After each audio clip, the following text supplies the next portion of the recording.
Back to our channel Sushma he vlogs. ఈరోజు అయితే నేనైతే ఒక కొత్త వీడియోతో మీ ముందుకు వచ్చేసాను. నేనైతే చాలా రోజుల నుంచి అయితే వీడియో పెట్టట్లేదు. ఇప్పటి నుంచి రెగ్యులర్గా అయితే వీడియో పెడతాను. నేనైతే ఇవాళ అయితే స్కూల్కి వెళ్ళి ఫీజు కట్టేసి జాజ్ పాపని జాయిన్ చేశాము స్కూల్లో. బుక్స్ అయితే తీసుకొచ్చేసాను. ఏమేమి ఇచ్చారనేది ఒకసారి అయితే నేను ఇప్పుడే ఓపెన్ చేశాను. సో మీకు కూడా చూపిద్దామని నేనైతే ఇదైతే చేస్తున్నాను వీడియో. ఇది వచ్చేసి 6 అయితే నోట్స్ ఇచ్చారండి. 4 రూలు, డబల్ రూలు, ఇంకొకటి వచ్చేసి స్లేట్ ఇచ్చారు. ఇదైతే స్లేట్ జాజ్ పాపకి స్లేట్, ఇంకా అప్సరా పెన్సిల్ బాక్స్ ఒకటి ఇచ్చారు. ఇది వచ్చేసి ఆల్ఫాబెటికల్, ఇంకా 1 నెంబర్స్ అయితే కార్డ్స్ అయితే ఇచ్చేసారు. పిల్లలకి ఈజీగా గుర్తుపట్టడానికి అయితే ఇవైతే ఇచ్చేసారు 2.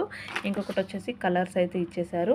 ఇవి వచ్చేసి 3 బుక్స్ అయితే వచ్చేసి ఇంకా టెక్స్ట్ బుక్ లాగా అయితే ఇచ్చేసారు. పోయమ్స్ ఇచ్చేసారు. బ్రైడ్ సాంగ్స్ అని బుక్స్ అయితే ఇవి అయితే 4 ఉన్నాయి. 4 ఇచ్చేసారు. ఇంకా స్లేట్ పెన్సిల్ బాక్స్ కూడా ఇచ్చారు. ఇది ఒక బ్యాగ్ కూడా ఇచ్చారు. నాకు అన్నిటికన్నా ఈ బ్యాగ్ అయితే చాలా బాగా నచ్చింది. మనకు దేనికైనా యూజ్ అవుతుంది కదా బయటికి తీసుకెళ్ళడానికి. సో